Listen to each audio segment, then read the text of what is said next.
Today's episode of Hidden Forces is made possible by listeners like you. For more information about this week's episode or for easy access to related programming, visit our website at hiddenforces.io and subscribe to our free email list. If you listen to the show on your Apple Podcast app, remember, you can give us a review. Each review helps more people find the show and join our amazing community. And with that, please enjoy this week's episode.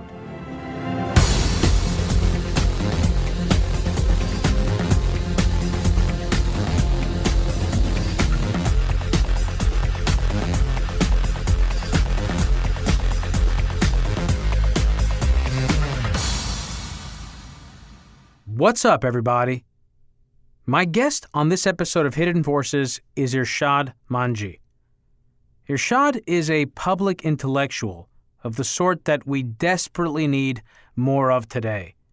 She's a prolific author who's appeared on probably every single news program of consequence over the last 20 years, including 60 Minutes, BBC Newsnight, The O'Reilly Factor, Real Time with Bill Maher, Christiane Amanpour, Charlie Rose, Bill Moyers, and many others. None other than comedian Chris Rock, who I think many of us admire for his humor and credibility on the subjects of identity politics, woke culture, and political correctness, has said that Irshad's latest book, which is titled Don't Label Me, should actually be labeled as genius. I don't think I can give a better endorsement than that. After all, Chris Rock is Chris Rock. But I will say that every single conversation that I've ever heard Irshad have with anyone discussing the subject of her book, which is essentially how to have honest conversations about sensitive and consequential topics that don't devolve into moral combat, leaves me feeling more inspired and less angry every time. And this conversation was no exception. It was one of the most pleasant, honest, and meaningful conversations that I've ever had on this show. I hunger for these types of conversations, as I know many of you do, and there's no reason why we can't have them. There's no law of biology that says that public discourse between human beings has to devolve into a series of battles and skirmishes between two monolithic viewpoints, or that conversations are just another opportunity to try one another in the court of public opinion. If we accept that a pluralistic, democratic society is the best way to safeguard the values and freedoms that have allowed us to cultivate and stake out our individual identities, then how can it be that in order to protect those identities, that we should have to curtail the very freedoms that gave rise to them in the first place? We're the fortunate inheritors of a tradition that literally millions of people have taken up arms to maintain. As difficult as conversation can feel, it's supposed to be the easy part. And if you ask me, it's actually fun and rewarding. When I hear people bickering on cable news or attacking one another on social media, I don't find it entertaining. I find it juvenile and petty. But the conversations on this show sustain me. They keep me going, honestly. It's why I started the show to begin with. I missed having meaningful, deep, and relevant conversations with people who value discourse as much as I do. And the fact that there are people like you on the other end of this microphone who want to listen in on these conversations and who derive value from them, that's more than I could ever ask for. I hope you all enjoyed today's conversation, and I hope it serves as an inspiration for the types of discussions and free exchange of ideas that we can all have, and which we need to have if we want to make it through what feels like a very dark time in America today. And with that, please enjoy this week's episode with my guest, Irshad Manji. Irshad Manji, welcome to Hidden Forces. I'm actually excited to be here, Demetri, and I have to just do a quick imitation of you, if you don't mind. No, please go ahead. What's up, everybody? And I say that to myself after every opportunity to listen to your podcast. It just makes me chuckle. You know, it's funny. I have, you of course know this. I mean, your most recent book, you actually read the audio for the audiobook. I don't know if you did that for the other ones. You've been on tons of podcasts, you've done tons of interviews on media. So I'm sure you've met lots of people at airports and other places who speak to you thinking or feeling as though they already know you. Yeah. So I'm sure you probably already have this experience, but in cases where I've met people who are listeners, or if I take a phone call with someone who's a listener who hasn't met me before, this often comes up, this thing about, what's up, everybody? It's funny. It's kind of become my shtick, my gimmick. Well, it's your signature, really, and it's utterly endearing. I know that whenever I hear it, the podcast has officially begun. So don't stop. We, your listeners, love it. Yeah, I don't know. I'm glad. I don't know how it started. I think it was from the very beginning I did it. I think I just needed to figure out some way to begin. Yeah. To induct. That wasn't boring. So, Irshad, I'm so excited to have you on the show today. I'm disappointed, as I was telling you, that we couldn't do this in person. If we did it in person, there would likely be a giant wall, a glass wall between us, or whatever That's right, in the COVID era. Yeah, exactly. Some kind of plastic walls.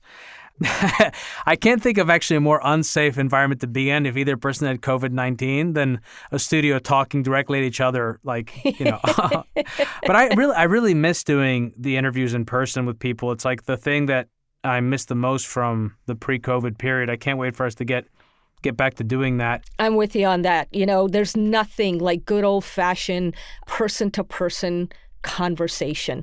So much gets clarified that way. So much is learned that way. And, to do everything through Zoom or, some other video conferencing platform, obviously you get the job done, but there is something quite magical about, the human-to-human experience that is missing. So I'm with you. May this pandemic be over before too long. Yeah, especially if the conversation is about conversation. There you go. Yeah. So, spoiler, I brought you here to have this exact discussion. You're a very successful author, and you also, just like as I mentioned, you've kind of done the rounds. You've been everywhere. Every single show that one can think of, which I think was when you were most prolific in terms of your media presence, was in the early to mid-2000s, and it was primarily dealing with issues of reform in Islam. Is that correct? That's right. Yeah. So your most recent book is titled Don't Label Me, and it's really kind of the subject of the book is the reason why I brought you on here. But before we kind of get into that, I'd love if you could fill me and my listeners in on your background. Sure. Hard to know where to start because I feel like I've lived several lives already. But I'll quickly say that I was born in East Africa, in Uganda.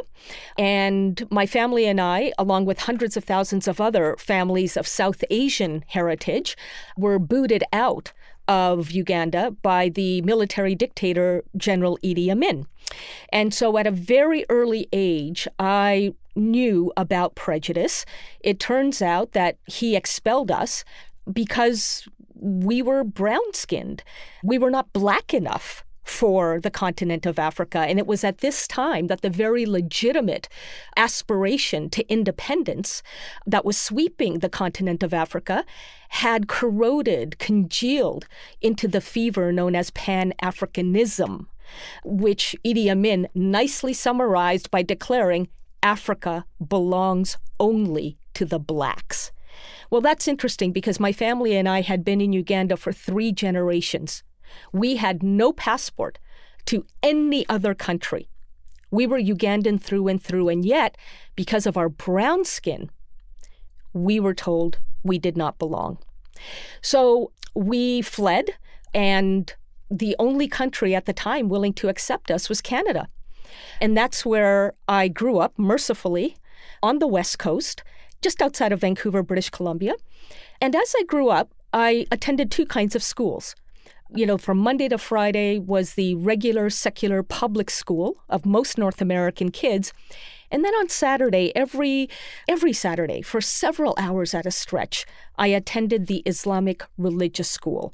Many of your listeners will have heard the word madrasa, or its anglicized version, madrasa.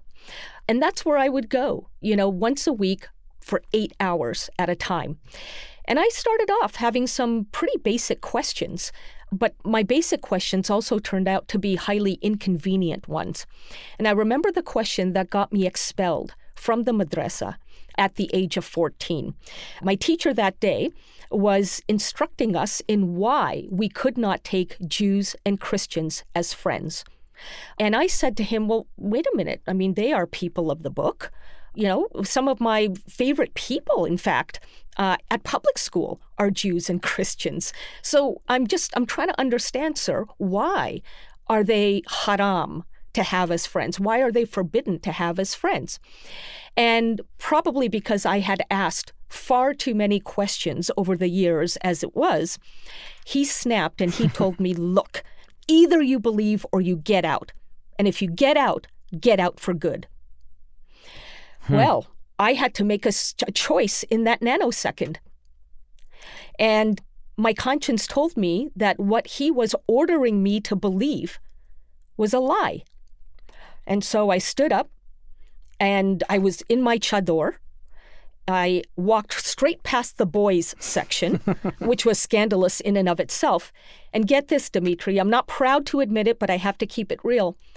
I kicked open the hefty metal door of the madrasa, kicked it open, and out of frustration, I yelled, Jesus Christ! And I walked right out. How old were you again? I was 14. Amazing. Well, maybe if that's amazing, the thing that I am proud of is that when I got home, you see, my mother had already received the phone call of my expulsion. I'm so proud that she did not force me to go back to the madrasa and grovel for forgiveness. She knew me better than that. And she said to me one thing. She said, look, you are a smart girl. So I have faith that you will think through what you're going to do now that you are no longer welcome at the madrasa every Saturday. What else are you going to be doing with those 8 hours? And because she expressed her faith in my ability to think responsibly, I decided I'm not going to go to what we called back then the arcade. I'm not going to go to what we had back then, which were roller rinks. I was going to go to the closest, that's how old I am, yes. I was going to go to the closest thing that we had to Google at that time, and that was, of course, the public library. And that, Demetri, is where I soaked up all the information about my religion, yes, but about other religions too, and, various cultures. And it was during that time of self-study that I came across something absolutely mind-blowing. And it's sadly something I would have never learned at the madrasa, something positive about Islam. I learned that Islam has its own tradition of independent thinking, of debate and dissent, and yes, reinterpretation, which meant that I could in fact be a questioning Muslim and a faithful one at the same time. I didn't have to make a false choice between those two. I was able to integrate them, and that word integrate, of course, led to my integrity, my wholeness. In so many ways, it is the spirit of that discovery, the discovery of integrity, that led me ultimately to write this book, Don't Label Me: How to Do Diversity Without Inflaming the Culture Wars. That's almost an unbelievable story. Almost unbelievable. Almost unbelievable. That you have to ask my mom how true it is. I believe you. But I believe you because it's you. Yes. It's you. And that's also highlights another point. It is you. And I find, one of the things I so much enjoy about this job is that I get to meet such exceptional individuals, and it's not a coincidence that people become activists or people follow the path that they follow or blaze the trail that they blaze, because there's something deep inside of them that wills them in that direction. You won't be surprised to hear that after I came out with my first book, which was entitled The Trouble with Islam Today, A Muslim's Call for Reform in Her Faith, many of my critics resorted to, the argument that I'm a, quote, traumatized madrasa misfit, and that it was out of revenge that I wrote The Trouble with Islam Today. But I had to, remind them that while that's a neat theory, the reality is that with or without my expulsion from the madrasa, there were and are so many human rights abuses being committed in the name of Allah. And it's for that reason that I knew that after 9/11, when the world sadly was finally willing to pay attention to what is going on in the name of Islam, it's for that reason that I knew I had to write that first book. You know, it's really hard to speak out or hold your own culture or people or ideas accountable, because not only do you make yourself an enemy to both sides, but you can get easily used as a tool by people who have, malicious designs or intentions, and it's so challenging. It's like one of the most difficult things in the world. I'm sure you experienced that. Frankly, still do. Because, I consider myself something of a social seamstress, by which I mean whenever there are opposing sides and each side has something valuable to contribute to the overall, picture, if you're going to reconcile those warring sides, you're going to have to thread a needle. And so as a social seamstress, to this day, I thread the needle to stitch together the opposing regions of our human tapestry. That is very difficult because, as you say, you don't satisfy either of the sides, and both of them will try to use you to push their own agendas. One of the things I've learned over the years, and I teach this to my own students now, is that if you don't have a vision for your life, someone else will have an agenda for it. Interesting. It's also interesting that the way that our media is constructed and debates are constructed today, there is room for self-promotion, plenty of room. But it's very difficult if you want to put forward an honest agenda or sort of push a point that isn't aligned with the dominant mainstream narratives, whatever those might be. If you want to introduce nuance, it's extremely difficult to do. So, is that how you describe yourself? Like, how would you describe yourself and what you do to a room full of strangers? I practice, or at least do my very best to practice, a leadership tradition called moral courage. Moral courage means doing the right thing in the face of your fears. Now, the question, of course, is always, well, what is the right thing? In a deeply polarized culture, one person's right is another person's abominable. But what I have found is that whatever you wind up deeming to be the right thing, it has to start with an honest attempt at engaging your other. And that's because nobody has a monopoly on truth. Not one person. Even your harshest critic has something to teach you, as I have learned over the years. And it is only when I have lowered my emotional defenses enough to try and hear where they're coming from that not only have I grown, but here's the beauty of listening or going first in the listening department. I have learned how to take the information that they've given me about their values and reframe my own arguments in a way that they can finally hear. In other words, yes, you grow by listening to many of your critics, but you also become a much better communicator of what you believe in. It's one thing to, preach to the choir. Almost anybody can do that. It's quite another to win the trust and the respect, which is not to say agreement, but the willingness to look again, the respect of the holdouts. And sadly, far too few advocates of any cause are willing to go there because it's work. It's laborious. It means taming your ego. I was about to say, ego is a big part of that. Huge part of that. A lot of people, assume, Demetri, that the word ego is, self-helpy or somehow, airy-fairy. The fact of the matter is that anybody who has a brain, and I don't even mean that sarcastically, I mean literally anybody who is born with a brain is born with an ego, because the ego is the function of the primitive part of our brain. And, in times past, during the hunter-gathering times of our ancestors, ego was necessary every day because it is what, kicked in when our very existence was being threatened. If you heard a rustle in the bush, who knows what that could have been? And the ego, rose basically to signal to you that that could be a threat to your life. So you've either got to get ready to fight, freeze, or flee. Yeah, the ability to separate yourself from the other, to understand yourself as a separate entity. But in here's relationship the problem. too. In relationship too. Now, that is great in a situation of mortal danger. It is not good in a situation of mere discomfort.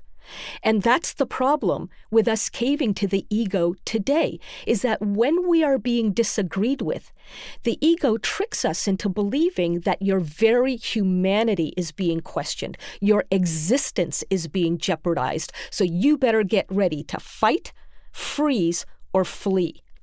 But the reality is, your idea is just being disagreed with. So take some time, just literally a couple of seconds, to slow down, to breathe, to decelerate the blood rush in your body. And that buys you the wherewithal to override the primitive part of the brain and tap into the more evolved part of the brain, which allows for reason to coexist with emotion, not be bulldozed by emotion. But of course, we're now all steeped in technologies that are deliberately designed to amp up our emotions. I think that's a huge reason for why we now live in such a noisy world. Ultimately, it's our responsibility to use these technologies constructively. But man, given how our brains are wired and given how these technologies are designed, they really tap into the weakness of human beings. Yeah, I totally agree. It's something that we've talked about at length on so many prior episodes, whether it was our episode with Shoshana Zuboff on surveillance capitalism. Right. Or, so many others. There's also another technical component here which came up in my mind while I was writing the rundown and the section of why I care, what I'm interested in to discuss today. And that has to do with the ways in which we've become conditioned to expect to have frictionless experiences. Mm. And I think that this speaks to, again, this idea that we shouldn't have to feel uncomfortable, that if something isn't working for us, we should be able to excuse ourselves from that conversation.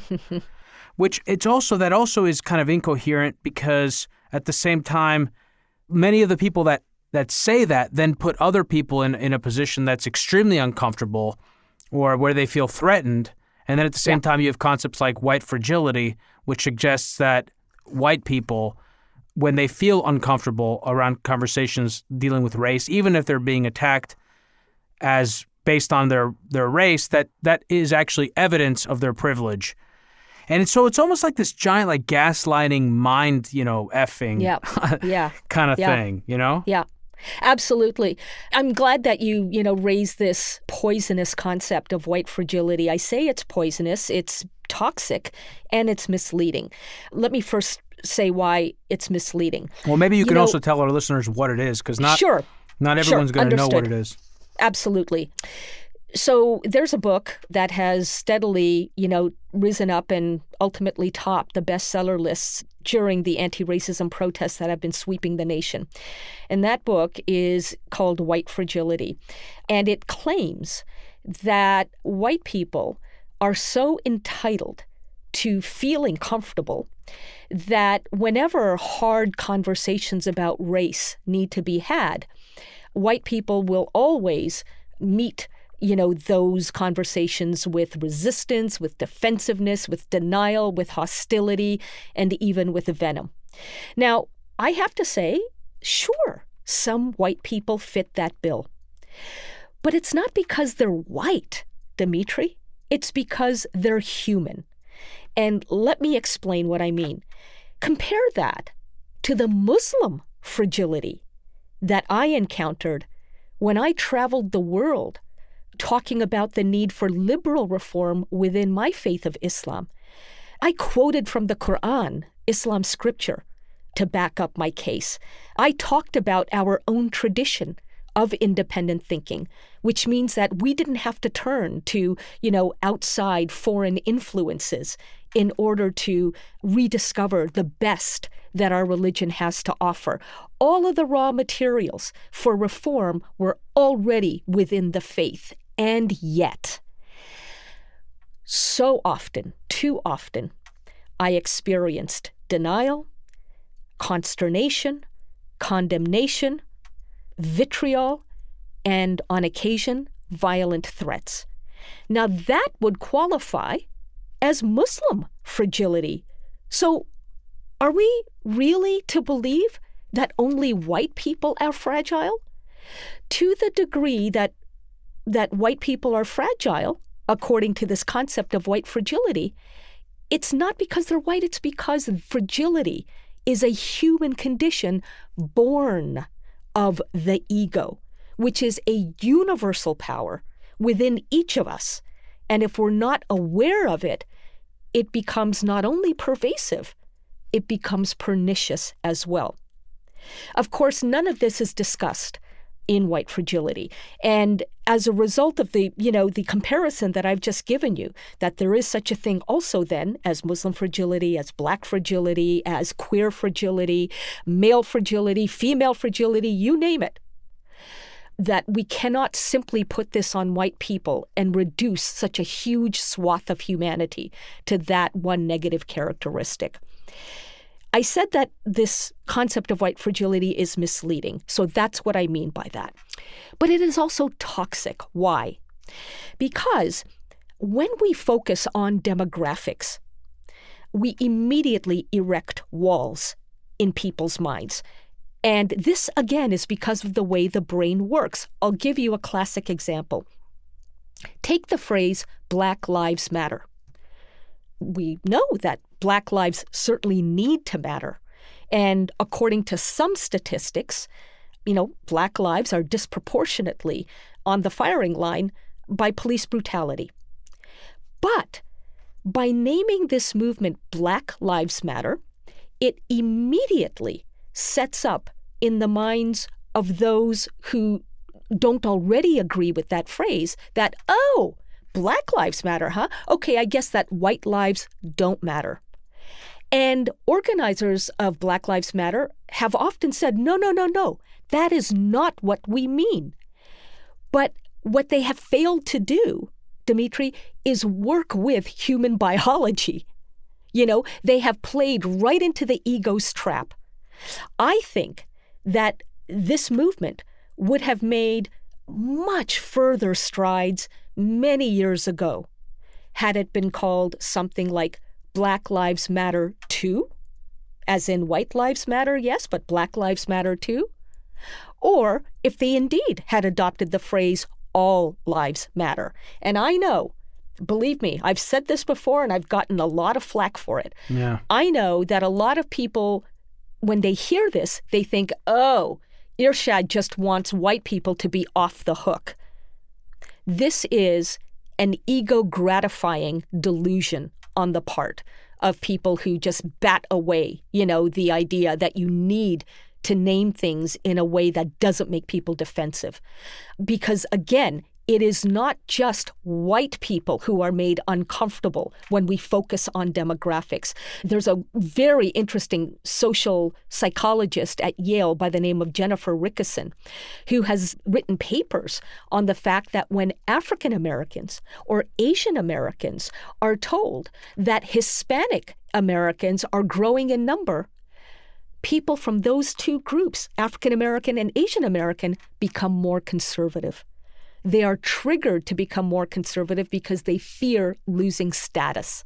So you see, it's a universal human thing, which is why this focus on both Black lives mattering or white people being fragile is destructive. And it certainly does not advance the cause in ways that are frictionless, that's for sure. Yeah, well, stereotyping is a thing we all do. That's all of us. To that's suggest right. that it's to suggest that this is somehow just a racial issue or gender or whatever the particular issue is of the day or the focuses of the day just misses the point. Like, this is how the brain processes information. It uses heuristics. Exactly. Heuristics, shortcuts. That's exactly right. And let me just say one other thing about that, because I love the fact that you point out that we all stereotype. I think that it would go very far to building trust if people who scolded other people for having bias, since we all have biases, if the scolders were the first people to step up and say, I have biases too. And let me tell you what my biases are. In other words, if the scolders grabbed some humility self-reflection, and made them self-reflection, introspection, self-awareness, and made themselves role models rather than finger waggers. Well, I mean, a great example is, to bring it back just temporarily to the point, and then we'll move forward because I have so many other thoughts about white fragility. The idea that the discomfort of white people in the context of these conversations, first of all, people can feel discomfort for all sorts of reasons. And even if the discomfort by someone is because there's a sense of guilt, that is not a cause for demonization of that person or ridicule of that person. But the idea that white fragility is something to be criticized or pointed out or called out, but that at the same time, white people need to bend over backwards to make other people feel comfortable who represent a group that we deem to be an oppressed group. This is, again, it's another contradiction. It's a hypocrisy, and there needs to be a level of self-reflection around that. And that actually, I would like to talk about that later when we talk about language, because I'm sort of astounded by what's happened to language today and the extent to which we need to coddle the people around us and phrase things correctly and be very careful, to the point where I didn't even have this experience when I was a kid. There were things that we were taught about what we should and shouldn't say, and if we got bullied, we should go to the principal. But there was also a social consensus among children. And if you'd said something racist, something that people generally agreed was racist, you wouldn't be attacked by the mob. What would actually happen was something that was more natural and organic, which is that people wouldn't play with you. It would just be an organic shunning. It wouldn't happen in the kind of way that things are done today. And also, race is not a scientific concept. No, it's a very fuzzy idea. So as you experienced when you were living in Uganda, there are shades. There are, who is black, who is white, who is a person of color. These are all categories that many people have more or less experience with, and this goes back to the issue of labeling people. I may not feel entirely comfortable with the label of being white, to be quite honest with you. When I was growing up in the U.S., I went to a school that was very WASPy, very Catholic. The people were of Irish, Polish descent, and I felt that they were white, and I thought of myself as not them. So, it's like, oh, I have to get on board with all this language, all of this stuff, instead of being allowed to simply arrive at it organically and in a way that feels appropriate and authentic for me. And if that's not going to be exactly what you think it is, or you think it should be, that should be okay.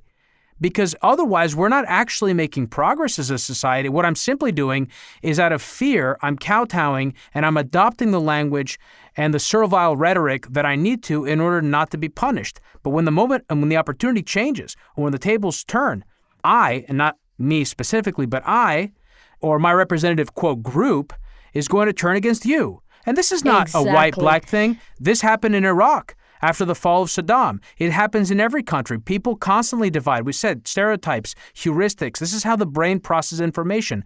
We create groups. Any group can subdivide into a smaller group. In a family with a lot of children, there are groups within that family. So, it's an absurd thing. You've pretty much written "Don't Label Me" for me. I hope I can get some of the royalties.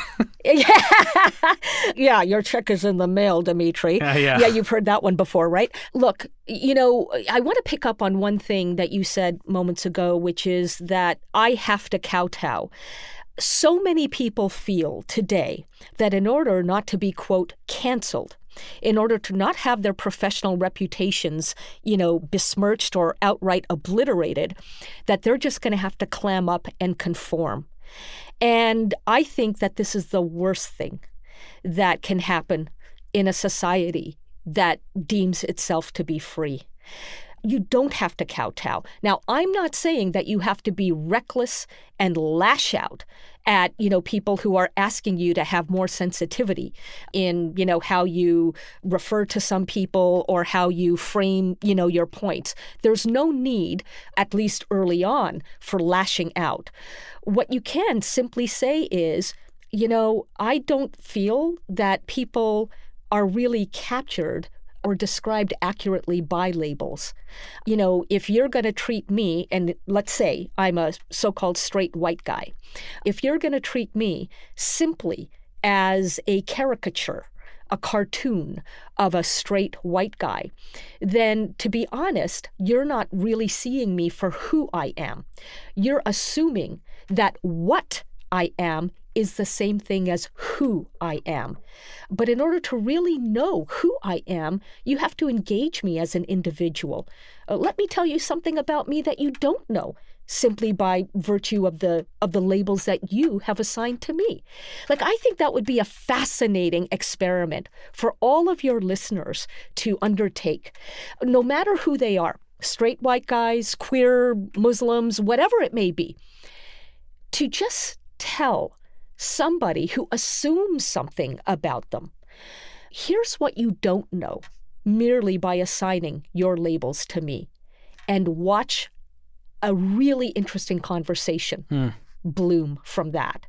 And without ever having to scold somebody for labeling you, you've made the point that labels distort.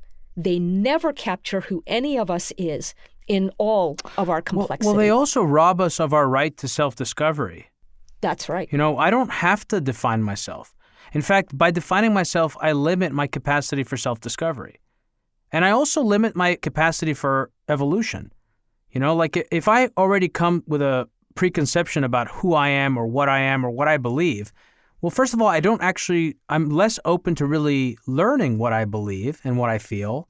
And on the topic of racism, it's a perfect example, because if we adopt the definition of racism that it is the product of a culture of racism, that by virtue, and this is something that, and I would kind of generally agree with this idea, that, and I would say it's something that folks like Robin or can't remember her name now, but D'Angelo is the author of White Fragility, would support, which is that by virtue of being white, you are by definition racist, because you live in a sort of white supremacist culture. I take issues with some of the words there, but generally I do agree that we all operate in a certain culture and that we just naturally imbibe some of these cultural norms and cues. But if that's the definition of being racist, then you can't simultaneously use the term racist, as a derogatory word that can threaten someone. Because if I'm in fact going to be open to racist impulses that I have, right? If I'm going to be open and honest about those impulses, I need to feel safe that if I express them, and this is going to get to another important thing, and I've broken these down, and we're gonna be here for a while, and that has to do with intentionality.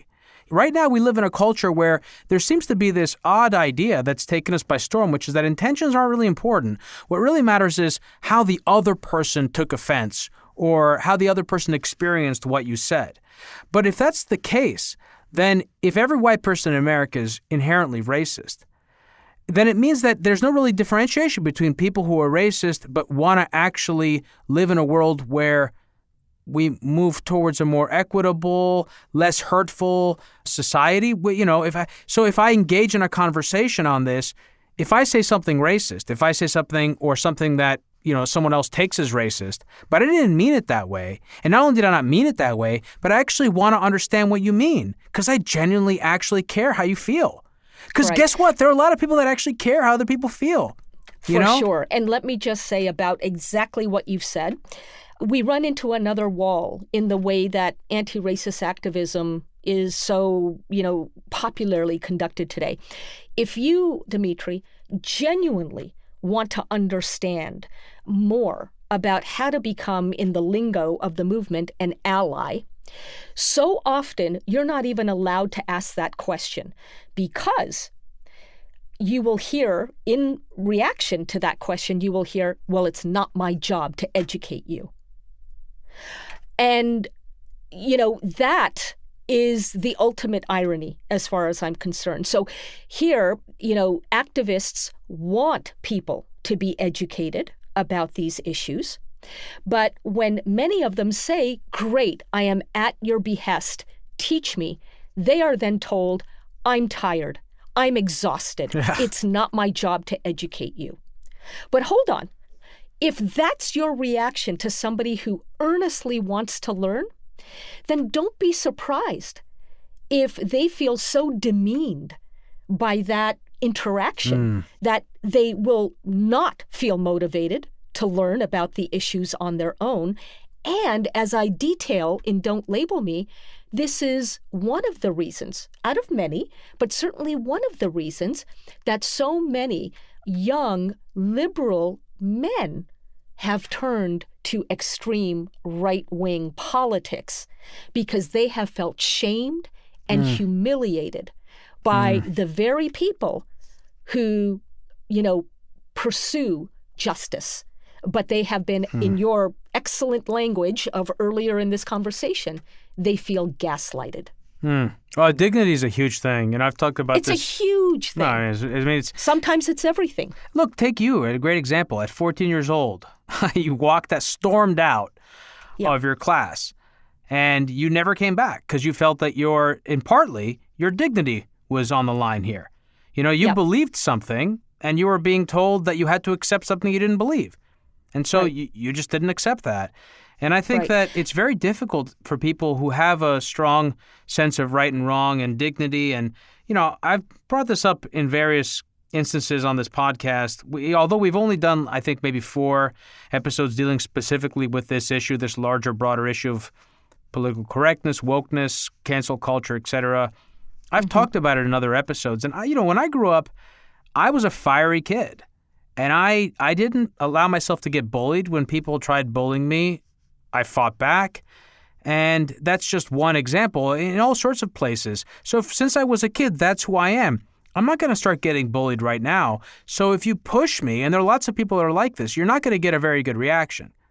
Anyway, it's like the Lord of the Flies movie. It's like the kids took over, some of the kids that were, took over the island or whatever.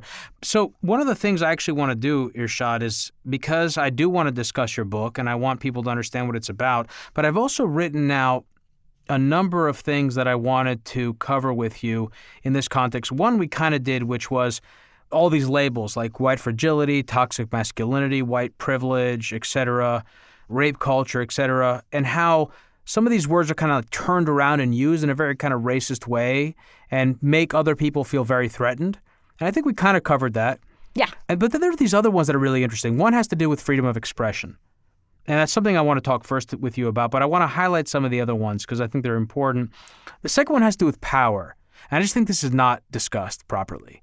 I think that the way that we talk about power today, i.e. power is vested in white men who are heterosexual, kind of broadly, and that therefore power is really a biological marker of identity, or rather biological markers of identity are consistent with certain levels of power. So it doesn't matter whether you're the chairman of Goldman Sachs and you're white, or if you're a white guy living in a trailer, on welfare. That doesn't really matter. What matters is your gender, your race, your heterosexuality, and other intersectional markers of your biology, which is asinine on its face, but we'll get into kind of what that's about because I'm curious, though I don't know exactly, but I have some ideas, and one of the very sort of general ideas is that it's a divide and conquer game. Intentions, we mentioned that, so we actually talked about that. And then another one is, again, the sheltering language, the kind of way in which we coddle conversations and want people to feel safe and create safe spaces, et cetera, et cetera. This is something we talked about with Jonathan Haidt. So let's start with this thing about freedom of expression, because it's something that I think kind of strikes at the heart of all of this. How important is freedom of expression to you, and what does that mean? Freedom of expression for me is at the very heart of of how I live and how I hope other people feel free to live. As I mentioned, my family and I are refugees to this part of the world. I am enormously grateful for the freedoms that we have in our society to think and express ourselves. Now, whether we exercise those freedoms is another issue. I know I insist on doing so, partly out of gratitude and partly because I worry that those freedoms will atrophy, that they will just seize up and become so brittle that they disappear in our lifetimes. I didn't fight for those freedoms, Demetri. I didn't strive for them. I didn't shed blood for them. I was given them, when my family and I landed on the shores of this continent. So I have to say that, every morning I wake up and ask God to help me stay worthy of these freedoms. It is the very essence of pluralism. Now, let me explain what I mean by pluralism. I don't mean multiculturalism. Multiculturalism is the philosophy, and some would say ideology, under which we preserve differences between and among groups because differences are valuable.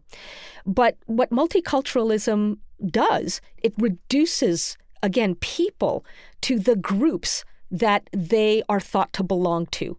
It doesn't see people as individuals in their own right, full of their own complications, full of different thoughts that might diverge from the consensus within the group that, you assume that they're a part of. It's exactly what you insist on being, right? You insist on thinking for yourself, Demetri. You don't want to be lumped in with everybody who looks like you or has the same heritage as you, as if all of you, think and believe the same thing. So sadly, under multiculturalism, that is the assumption that is made. Pluralism is very different. Pluralism is not relativism. It is not anything goes. No. If you're a pluralist, you absolutely do stand for what is right versus what is wrong. You stand for what you believe is conscionable and you oppose what is unconscionable. You fight for what is acceptable and you reject what is unacceptable as you define it. But this is key. You do all of that with the humility to recognize that any position you take is contingent. It is temporary. It is based on the life experiences that you've had so far. And if you have more life experiences, you have the right to change your position. And your temporary position is also based on the arguments that you've heard so far. Well, what if you hear better arguments down the road? That too is a reason to change your mind.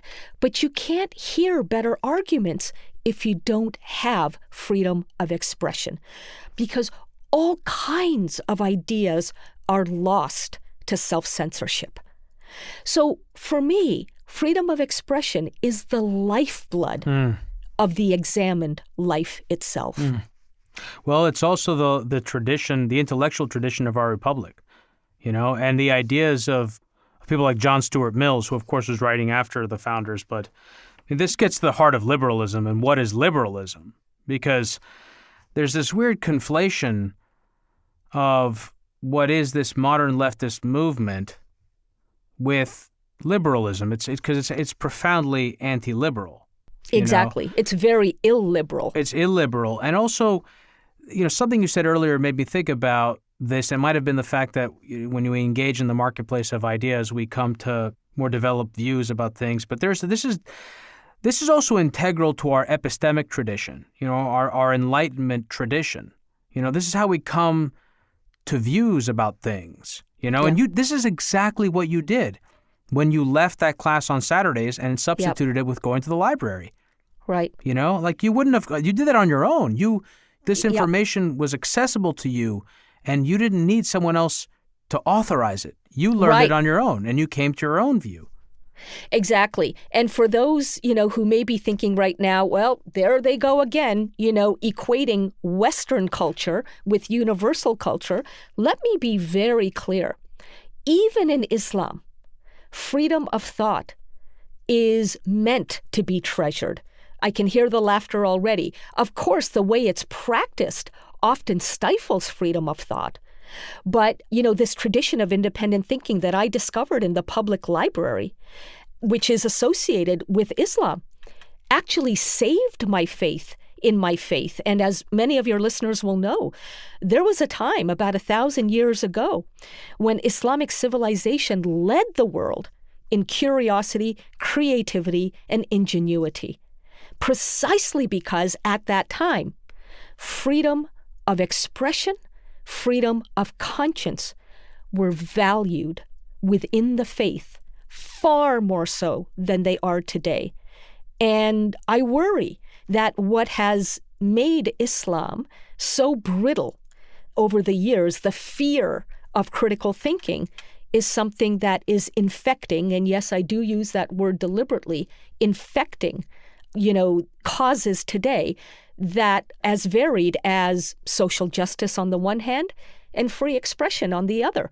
Look, I just told you that I'm a huge advocate of free expression, but I also recognize, Demetri, that there are many on my side who advocate free expression only because they want it for themselves, but they don't want other people to have it. Right. If they're criticized, many free expression or free speech advocates will say that if they are harshly criticized, that they're somehow being canceled. No, you're not. You're just being criticized. Grow up. Pull up your big boy and girl panties and deal with it. Yeah. What is this phenomenon that we're seeing? What do you think this is really about? This power. Power. Who is seeking power? Just about everybody. Just about everybody. People that can't access it through the normal channels and feel that this is an easier or more accessible way of wielding it? People who are told that they can't access it through conventional ways. And this is a very important distinction that I've just introduced. People who are told that they can't. You see, in universities for the last 20, 30 years, a lot of so-called minority students, whether they are Black or queer or Latinx, as the phrase goes now. What is that? Whether they're Latinx, it's meant to be gender neutral. So instead of saying Latino or Latina, it's now referred to as Latinx so as not to offend those who don't want to be identified with one or another gender. My point simply is this, that a lot of young people in America have been educated, I put that in quotes because really what I mean is indoctrinated, in what is called critical theory. And in some cases, it's called critical race theory. And what it teaches is that those of you who are not white, straight men are victims. And you are seen by other people only for your categories. And therefore, you have no power. The only way then to get power is to fight for it, but in this case, fight for it for your entire group and not just yourself. And because the system, they are indoctrinated to believe, because the system, quote unquote, is built to cater to the needs and the wishes of white, straight men, in order to get power, you're going to have to overthrow the system. And that includes such quaint ideas as freedom of expression. Which is why so many on the left today, and not just, students of color, also white students, and I hate those labels, forgive me for using them. Yeah, it's a great example. You're forced to use it. I'm forced to use it, exactly. All kinds of young people are now sort of, forced, if you will, compelled to think of freedom of expression as a joke, as a cover that powerful people use in order to keep their power. That's right, an excuse to not change things. So no wonder there's such an easy drift into illiberalism, because it's not, in fact, about justice. It is about, I'm going to use a phrase here, just us. Do you see what I'm saying? Justice is one thing, but it easily becomes tribalism, as in just us. And that is why I'm saying that it is about grabbing power, not really about seeking justice for everyone.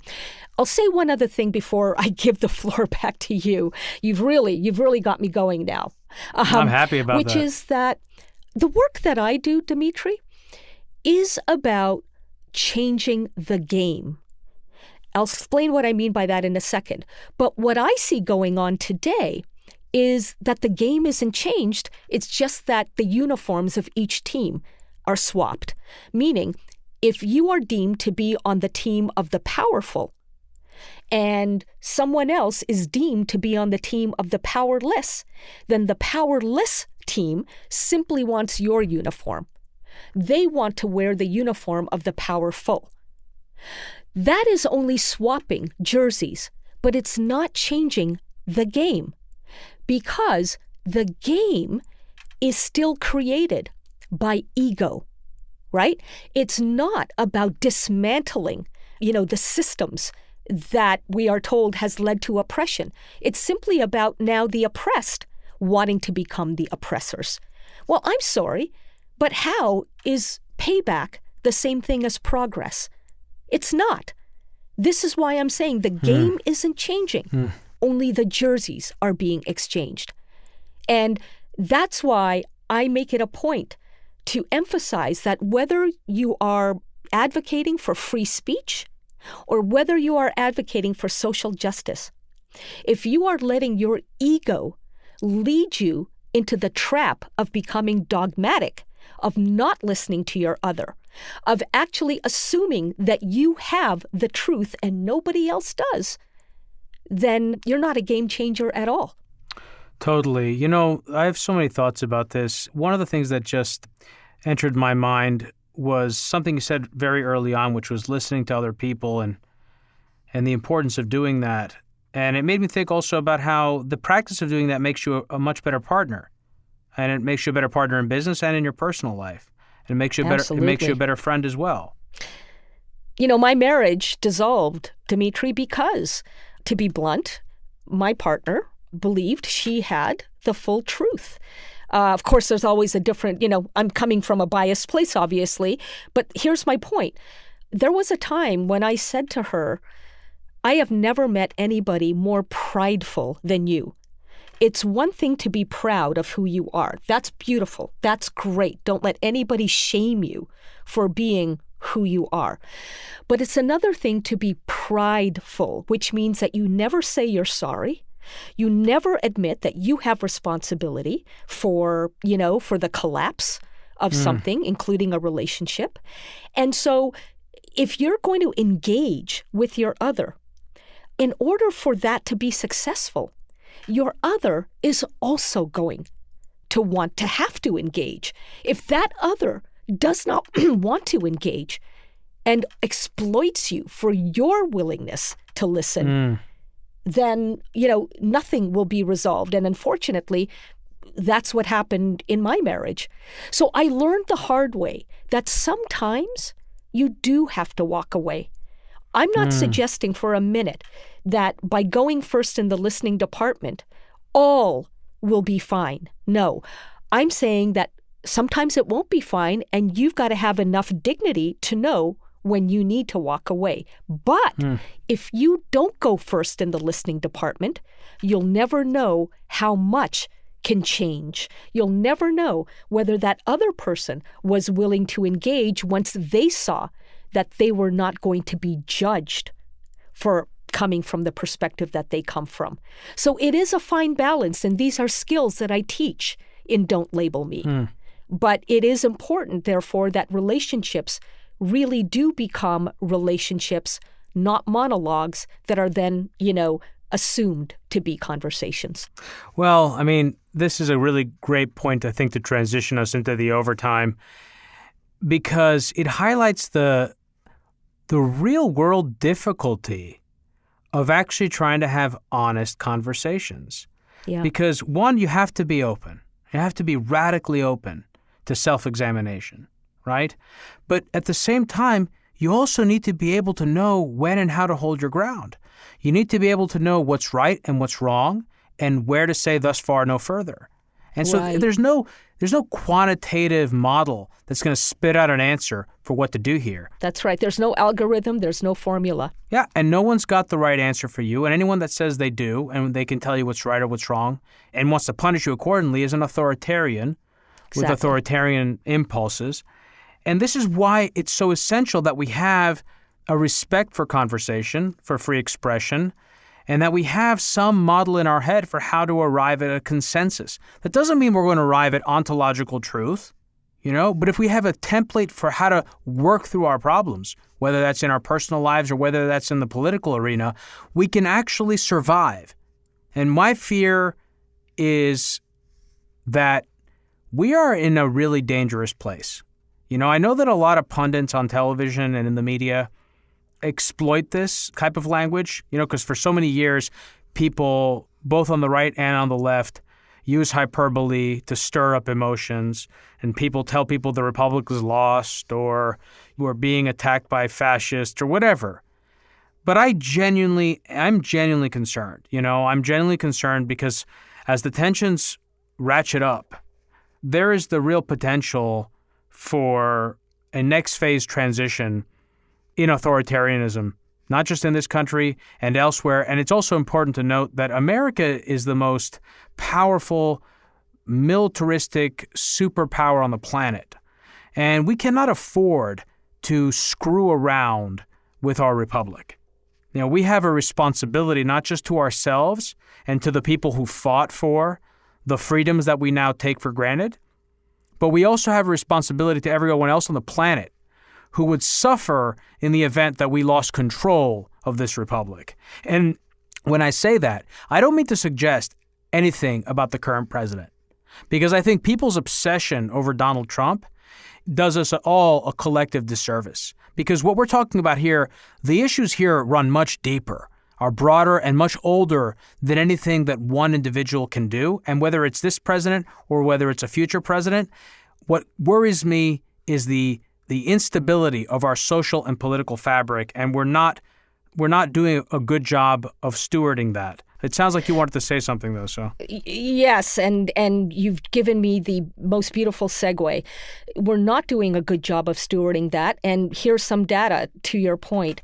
Last year, a scholar by the name of Liliana Mason, who studies the politics of identity and how that translates into, partisan politics.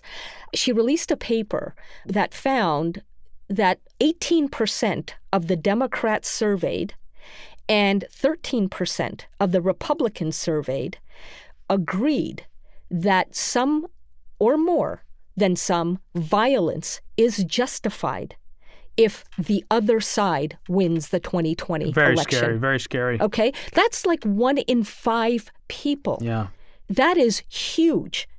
And for that reason alone, I'm not writing off the possibility of civil war, no matter who is and civil war doesn't have to president. Be the Union and That's the right. Confederacy lining up at Gettysburg. That's not how it has to be a civil war. I think a lot of people hear the word civil war and they think, oh, come on, you're exaggerating. There are various ways in which society can come into physical conflict with each other, And here's an example of how to outwit this tendency toward violence. In Don't Label Me, I tell the story of Genesis and Lewis. Genesis is an African-American hip-hop artist who wants the Mississippi state flag to change. She wants the Confederate battle emblem in that flag, to be replaced by something else. Why? Because when she sees that flag, she is reminded of, how her ancestors were enslaved, and the fact that her own grandfather was murdered by the KKK simply for protecting a group of black voters the first time they were able to cast their ballots. Now, Lewis is also a young guy, and he is white. He is an entrepreneur, and he wants the state flag to remain as is because he feels a sense of home when he sees it. He belongs to a club called the Sons of Confederate Veterans, so he is directly descended from a Civil War soldier who fought on the side of the South. I bring up all of this because you can see how each of these individuals could take history very, very personally. And Genesis one day, as a hip-hop artist, one night, I should say, launched an inflammatory protest against the Confederate flag. A viral photo of, her protest then generated a ton of hate mail towards her. And as she was scrolling through her social media feeds, she saw a message from Lewis in which he said, "Look, I don't want you to die. I don't want to kill you, but I have to say that I disagree with you." So you know what she did? She actually invited him to her backyard to sit and discuss this issue. And she started off the conversation with a very from-the-heart question, nothing intellectual at all. She said, "Lewis, when you see that flag, how does it make you feel?" He answered. And because she asked him that question, he felt the moral obligation to reciprocate. He asked her, "How does it make you feel?" She answered. And over the course of 3 hours, Demetri, they got to know one another. And what he realized after that conversation, and as a result of it, is that he cared more about Genesis than he did about the Confederate flag itself. What he did about that is that over the course of a few months, he reflected. He introspected. He asked himself questions. He had contentious conversations with his own father about it. And then, without anybody asking him to do this, not even suggesting that he do this, he took down the Confederate flag that was flying in his own backyard, and he neatly folded it up and put it in a box called Things of the Past. And when I asked him why he did that, he said, "Irshad, I had never gotten the kind of respect from the other side that I felt when Genesis asked me why I believed what I believed. And it was because of that respect that I came to appreciate I'm not going to lose my heritage if that flag is changed. I'll still have my heritage. I can still be proud of it, but I'll be prouder still when we have a flag that doesn't make other people feel terror in their hearts." And he said that he was taking a position that he feels Christ would have taken. That's how seriously he took his Christianity. So my point is this. Before deciding that somebody who looks like Lewis, scruffy red beard, dirty baseball cap, calls himself a Christian, before we decide that on the basis of his appearance and his labels, he must be a racist, let's engage. Let's actually find out the backstory. Let's see where he's coming from. And you'll be surprised how often, not always, but how often, when you take the time to build that kind of trust, then emotional defenses are lowered so that those who would otherwise feel that they're being persecuted for their point of view then understand that not only are they not being judged, but they're being encouraged to educate you. And when they feel that way, they will suddenly have the psychic bandwidth to then hear where you are coming from. That's the bottom line. This ironclad law in human psychology. If you wish to be heard, you must first be willing to hear. So notice that listening is not about being nice. It's not about being civil for the sake of civility.